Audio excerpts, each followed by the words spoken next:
And that will help you determine which slice of the pie is largest. If someone comes in and they have a strong fear avoidance pattern, they have a strong fear-based pattern of what's going on, and they're not pushing into you when you tell them, hold, hold, hold, they're not doing it. They're scared to reach their arm. Giving them a dumbbell and telling them to go to the gym is not the appropriate approach. You have to take a psychosocial approach. So you're going to determine what slice of the pie is largest to determine what your clinical priority is. Now, the APTA took on the ICF, okay, which is the International Classification of Function, Disability, and Health. And the reason for this is a format of a patient-centered approach, where in the past our models looked at impairment that limited function that led to disability was very linear. And we still came in and we did interventions to try and change things, and we could address the impairment. Let's say there's an atrophied muscle, we could try and hypertrophy the muscle. But let's say there's permanent nerve damage. So the person doesn't have the ability to hypertrophy that muscle. Do we now say, oh, sorry, our hands are tied, can't do anything for you, see you later? No, we use other strategies. We teach them how to adapt. Maybe they need to use a brace. Maybe they need to use a different movement strategy so that they can still function. So the idea is that we can intervene at different levels. If we can affect things at the impairment level, fantastic. If we can't, then we can address things at different levels. We can adapt the environment to allow them to be able to function so that they're not living with a disability, the inability to do things. Okay? So the ICF model essentially created this continuum,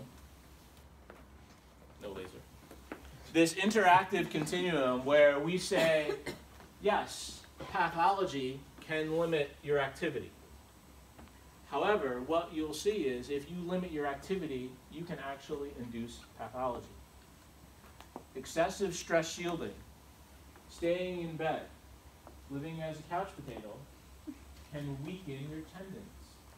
You can actually develop a tendinopathy by not using your tendons. So there are certain things that your main therapeutic intervention may be simply to get this person moving.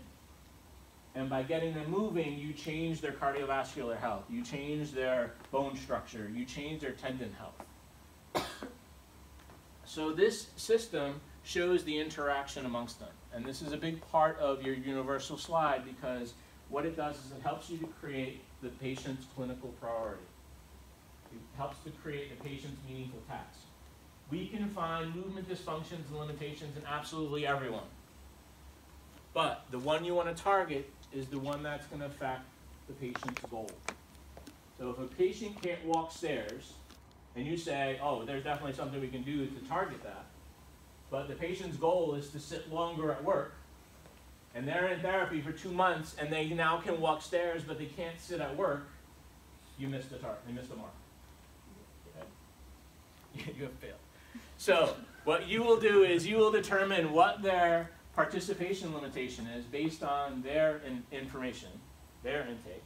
You will determine what activity they need to do in order to perform that participation.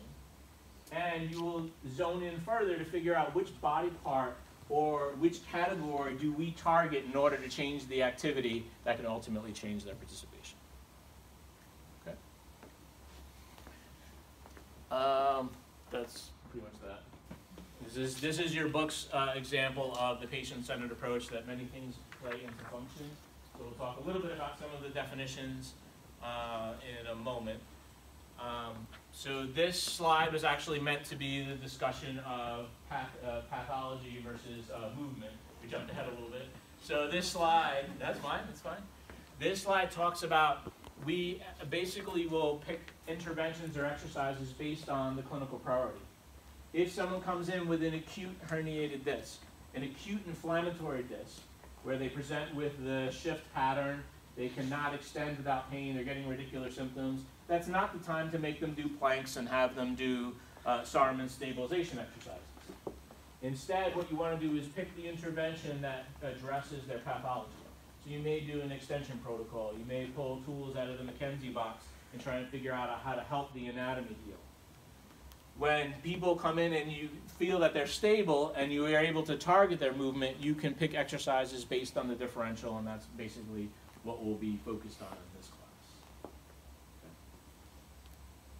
class. From a definitional standpoint, you do need to know your definitions. So I put them on there, it's also in your book, so you need to know that balance has to do with your control from body part to body part and specifically up against gravity. You want to think of stability as the ability to maintain control in one area while you move somewhere else. Okay, and this will be a big part of how we're going to assess that. In general, that's the definition, but do we move like this? Is this how we function? No, we function this way. But in order to move and combine movements like this, we have to have a certain amount of proximal control. So you can do functional assessments, which we'll talk about, but sometimes that's a bit too complex and you want to zone in. So we're going to do some of what's called dynamic stabilization assessment, where we see the ability to maintain one area and move somewhere else under load to assess the person's ability to maintain that stability. So your book defines stability as the ability of maintaining one area while you move, have another area moving, and we're going to use that. The idea of neuromuscular control really plays into the interaction. So neuromuscular control requires an interaction between interpreting the proprioceptive input that comes up, processing it in a higher order sense, and then executing an action based on it. So there's a large feedback loop, and there are a lot of moving parts to this. So we will take this as a category, and we will take from some of the authors in the motor control world. And we will say, we are not going to focus on hypertrophy training. We're not going to focus on stability training. We're going to focus on the interaction. And we're going to challenge the system to really see how the person functions, specifically for this feedback loop. Okay, so that's your neuromuscular control. The mobility and flexibility, two terms that are used fairly interchangeably, but typically you'll hear mobility used more in discussing segments, so segmental mobility, so especially as you get into spine class, you can work on that, you've got that MS1 as well. Where flexibility is used more often as the multiple segments moving together. So the flexibility of multi-joint muscles, but also looking at like the flexibility of the spine. How does all of the segments move together? One of the things that we'll look at is you want people to move in a smooth curve. And if they hinge at one area, or if they're not moving in a smooth curve when they do a spine twist or a curl down, that can be an indication of a segmental shift or a segmental give. Okay. So find that the terms are used interchangeably, but there are elements to the individual ones that are important. We have cardiopulmonary endurance, and then we have muscular endurance. So what do you think the difference is between those two? Cardiopulmonary have to do with like your heart rate and how well you do in that endurance. Like say if you're like jogging and then you go to running, like see how long you and breathe heavy, and then muscular would be like lifting a weight and how many times you can do that based on your muscle. Great. So it all involves the oxygenation. So it all involves the circulatory system. But when we look at from a cardiopulmonary perspective, we're looking at the overall movement. How long and how well can a person keep the whole thing moving? So it has a lot to do with the heart and the cardiopulmonary system, what's your breathing like when you execute. When we talk about muscle endurance, we're talking about muscle specific. Another term is local endurance. So does that muscle have the mitochondrial density, the local vascularization to keep that muscle firing and keep it oxygenated? So these two distinctions are important because for the purpose of this class, we are going to view stability as local muscle endurance. We are going to investigate how well this muscle can maintain a contraction over a prolonged period of time to perform its stability role versus cardiopulm that you'll address in your cardiopulm class. Okay. So when we look specifically at muscles, all right, I know you guys had this. So you're looking at the sliding filament theory. So what we're looking at is the contraction of a muscle. So how do muscles contract?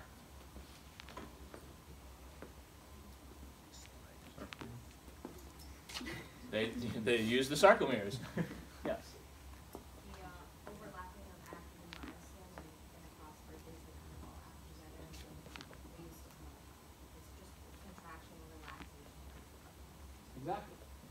So we contract, the sliding filament theory states that we have actin and myosin. And the actin filaments will slide because the myosin heads are coming and grabbing them and pulling them in.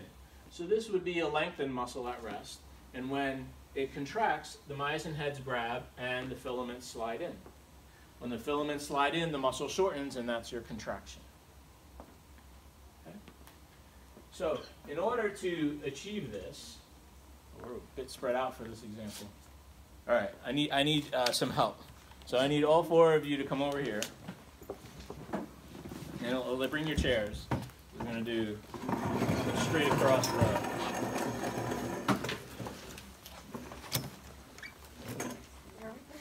Yeah, straight across like this. Yeah, you can face the group. I feel nervous inside of you trying to talk to everyone. Yeah, you can have a seat. All right. So you guys are going to be the myosin, and this will be the actin. So let's get a ground substance here. Hold your arm up. This is a ground substance, just maintaining. No, don't contract yet. Okay. It'll have to be a ground substance. Okay. So here we are. Here's our sliding filament. We have some ground substance maintaining the actin filament, and then we have our myosin group hanging out. So if we want to induce a contraction, we want the myosin heads to come up and create some cross bridges.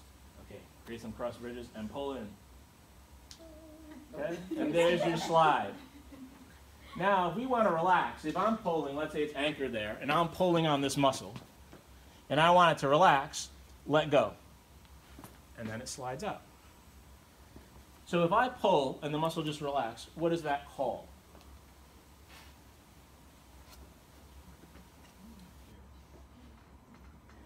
So if the biceps is in a shortened position, I'll totally relax, and I do this, what is that called? Is it a tear or rupture? Well, no. So this is normal function right now. You didn't rupture, did you? No. Okay, so we're good. Okay. So what happens to the bicep right now? It elongates. But how did it elongate? Was it active or was it passive? Passive. It was a passive elongation because the muscle totally relaxed. Okay, so now let's do a full contraction. This is the muscle in a lengthened position. So now we're going to get all of our myosin heads to jump in. Wait, don't go yet.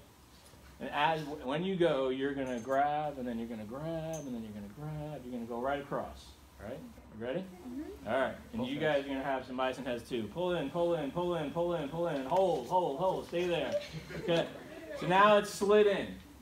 All the myosin heads have created their cross bridges, and this is now the muscle in a contracted position. I am going to now try and lengthen the muscle. Okay, everyone let go. All right, now, well, not the ground substance. And now all heads let go, and then we pull out. So that was a contraction. Cross bridges were made, a contraction into the shortened position, and then fully relaxed, and I pulled into a passive lengthening position. Everyone okay with that? This is the biophysiology that's going on deep inside that sarcomere. Ground substance getting tired? All right, now, let's do it again. And let's do a contraction. Okay, myosin heads, pull in, pull in, pull in, hold. Now myosin heads, stay contracting. I'm going to try and pull. What's going on here? A contraction. I'm trying to lengthen the muscle. What's going on? Yeah, I'm the external force. What's going on with the muscle? It's isometrically contracting. It's staying contracted. The cross bridges are staying maintained. I'm trying to passively lengthen, and it's not happening. Okay? All right, relax for a minute. And wouldn't that be neuromuscular then? Hold on. We'll go there. Yep. We're going to go into that concept. Right now, we're zooming in on the sarcomeres to envision what's happening at the level of the sarcomeres. Okay? So what we just witnessed was a contraction, and then a full relaxation and passive lengthening. Then we just witnessed a contraction and an isometric hold that when I tried to pull, it didn't go anywhere. Okay? Everyone okay with that? Okay. Ground substances. Now, let's do our contraction again. Myosin heads all contract. Pull, pull, pull, pull. Good. Now stay there. Don't hurt anyone. All right. Now, what you're going to do is you're going to kind of hold and let go, hold and let go, hold and let go. Okay? Now I'm going to pull, hold and let go. Oh, I'm getting resistance, and now I'm all the way out. Okay, what happened there? This is an eccentric contraction, where the myosin heads were still trying to grab on. You were creating cross bridges as we were trying to lengthen the muscle, and therefore we were getting resistance. Okay? That is your eccentric contraction, because there's a lengthening occurring, but the cross bridges are still being laid down so that you can have that resistance. And we can utilize that functionally. Now, from the perspective of a sarcomere, you guys only use one hand, and you guys don't only be ground substances. Go up there again. And contract. And stop. Okay? That's one contraction. Now, drop again. Passively lengthen. Okay, now all hands on deck. Now pull in, pull in, pull in. What was the difference there? Well, yeah, so that was actually, we didn't even talk about that. That was both of those were a concentric contraction. What was the difference between the first contraction and the second contraction? One was controlled, one was Type 1, type 2. No, don't go there yet. Like It's all the same type. Looks like a weird spat, like, yeah. So there was a speed change there. But what was visually different? More of what? More myosin heads. So the first time was just a couple myosin heads. The second time, all hands on deck. So there were a lot of myosin heads. So which contraction do you think was stronger? second one. The second one. And that's what happens with atrophy and hypertrophy. When we train hypertrophy, the body starts to lay down more proteins. And you don't gain more sarcomeres, but what you do is you increase the myosin head density so that you have more hands on deck to be able to create a more robust contraction. That's why the muscle bulks. You have more proteins present, and you're able to create a better contraction. Okay? All right, thank you. Good job, guys. That was fun. Great performance. Maybe stay that one on the road. Yep. Do we ever discuss like nutritional parts of like bulking and nutrition? Not as much. Yeah, not in this class. Okay, so this is basically the sliding filament theory, where we're thinking about the proteins that are present that have the potential to induce the contraction, and then what happens during the different types of contractions. Okay. So we saw, and this is actually in the later slides, that we have a concentric contraction where the muscle is shortening. If we just shut down all of the cross bridges, we can get a passive lengthening. If we do a concentric contraction and pull in, and then the myosin heads stay connection, the bridges stay made, and we try and push and there's no movement, we now have an isometric contraction where there's no change, there's no slide, there's no change in length, but the contraction is present. And then we have the contraction that shortens the muscle, and then an external force tries to lengthen the muscle, but the myosin heads are grabbing. So they're slowing down that slide, and that is a lengthening contraction. That is your eccentric contraction. Okay. And these are the type of contractions that every muscle in the body can do. That's it. I'll put a period at the end of that one. That is the type. These are the contractions that every muscle in the body can do. There we go. Okay. But different muscles are better at different types of contractions because their function is different. And that's when we start to look at fiber type. So there's basically two main categories of fiber types that we're going to discuss: slow twitch and fast twitch. Okay? But even within that, there are some variations. But a slow twitch versus fast twitch starts to define what a muscle is going to be good at. The slow twitch, the muscle is going to be able to contract, but not with a huge amount of power, not a huge amount of strength. However, the design of this slow twitch fiber is it's well oxygenated. So therefore, it's going to have the ability to have better muscular endurance. A fast twitch is going to be able to be a more robust contraction, induce more force, induce more torque, but its design is it's not going to have as good endurance. And that division of the properties varies from muscle to muscle. But structure dictates function. So muscles that have a high density of type 1, that have a better ability to perform endurance activities, which muscles in the body do we think we're going to want to have a higher density of type 1 fibers? Posture muscles. As we mentioned earlier, we're going to associate muscular endurance with stability. So we want our stabilizers in the body to have a good amount of muscular endurance. Therefore, we want our stabilizers in the body to have a higher density of type 1 fibers. And we see that. Now, our stabilizer muscles do have type 2 fibers, but what they're seeing in muscle biopsy is that they tend to have a larger percentage of type 1 fibers. So we have type 1, type 2, and then we have type 2 mixed. So some will call it type 2A, some say type 2X, some just say the intermediate fibers. The intermediate fibers can slant towards a type 1 type fiber or slant towards a type 2B fiber. So in other words, your intermediate fibers are more adaptable to training. So you can train muscles for endurance, and the intermediate fibers will function more like a type 1 fiber. So that muscle in general will have better endurance because not only have you trained the endurance of the type 1 fibers, but you've also trained the intermediate fibers to function more like type 1 fibers. So if training can affect that, which muscles are we going to target with that type of training? Which muscles are we going to do endurance training with? Well, type 1, but what muscles in the body? What muscle group in the body?